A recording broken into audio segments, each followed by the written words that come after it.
इस दिल्ली को जब बाबर ने लूटने का काम किया तो फिर महाराणा सांगा ने उसको रोकने का काम किया।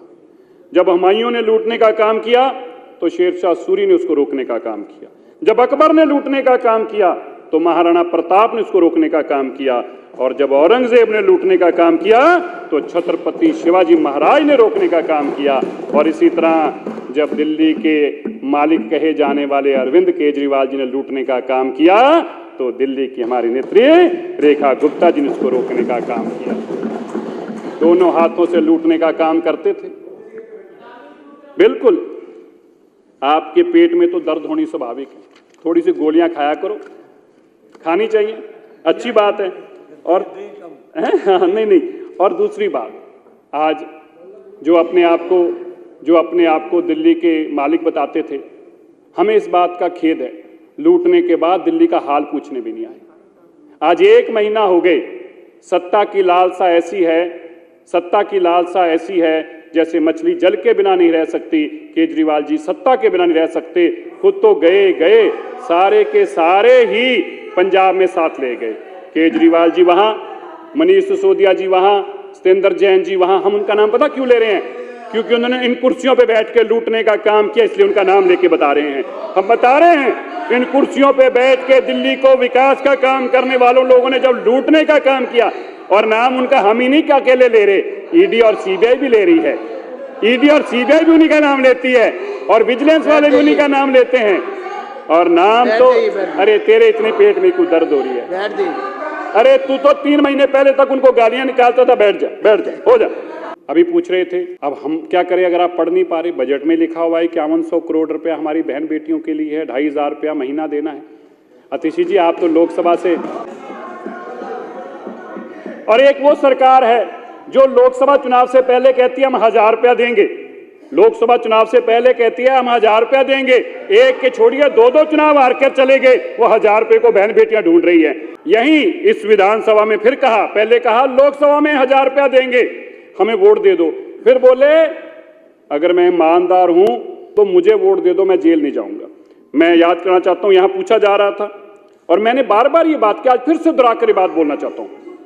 आज मैं फिर आपको बताना चाहता हूं, इसी विधानसभा के अंदर खड़े होकर कहा था हम 1000 रुपया देंगे और लोकसभा के चुनाव के बाद देंगे। वो बेटियां बहनें आज तक ढूंढती रही, फिर फार्म भरवा दिए, अब 2100 देंगे।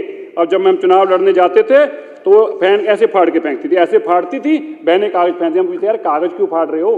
कह रहे इतने नकली हैं, इनका कागज भी हमारे घर में चले जाएगा तो भी नेगेटिविटी का घर बन के रह जाएगा। और कागज भी बाहर फाड़ के फेंक जाती थी, ऐसी नेगेटिविटी है लोगों के अंदर।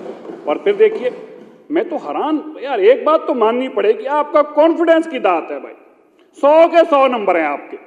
वो बहनें 1000 के लिए पिछले 3 साल से इंतजार कर रही हैं, 1000 रुपए के लिए पिछले 3 साल से जमा कर रहे हैं। और भाई इनकी भी आप देखो, इस लोगों का कॉन्फिडेंस इनसे जीतना पड़ेगा।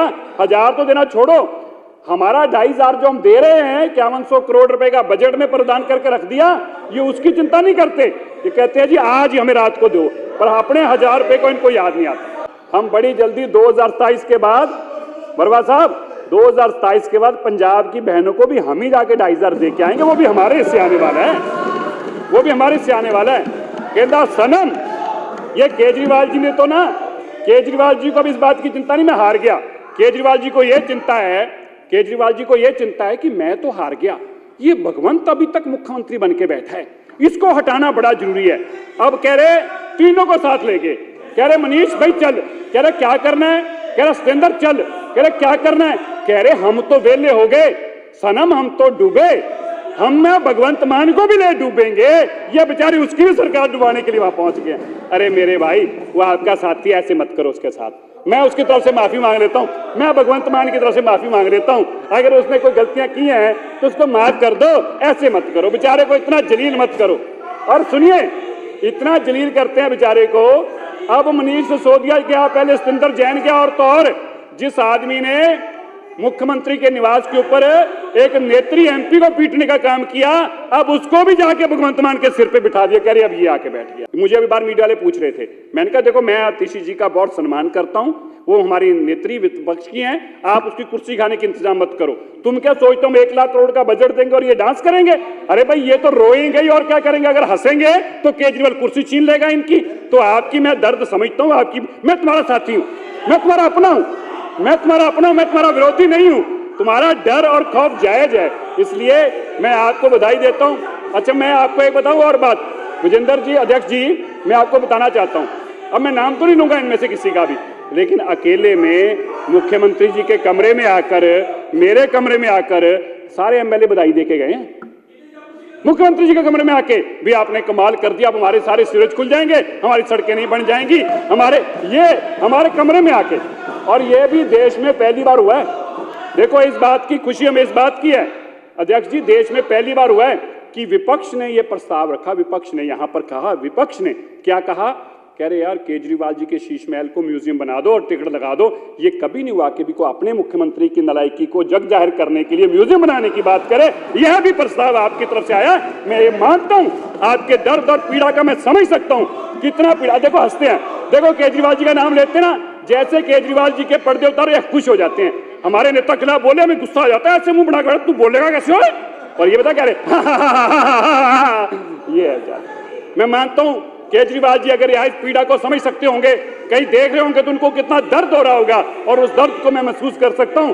एक नेता के लिए इससे बड़ा दर्द नहीं हो सकता कि उसकी गैर हाजिरी में उसके बनाए एमएलए उस पे हंस रहे हों, इससे बड़ा दर्द नहीं हो सकता। विपक्ष के मित्रों आपका भी धन्यवाद, जो आप अपने नेता की भी एब्सेंस में भी उसका चिंता करते हो, आपका धन्यवाद, बहुत बहुत धन्यवाद।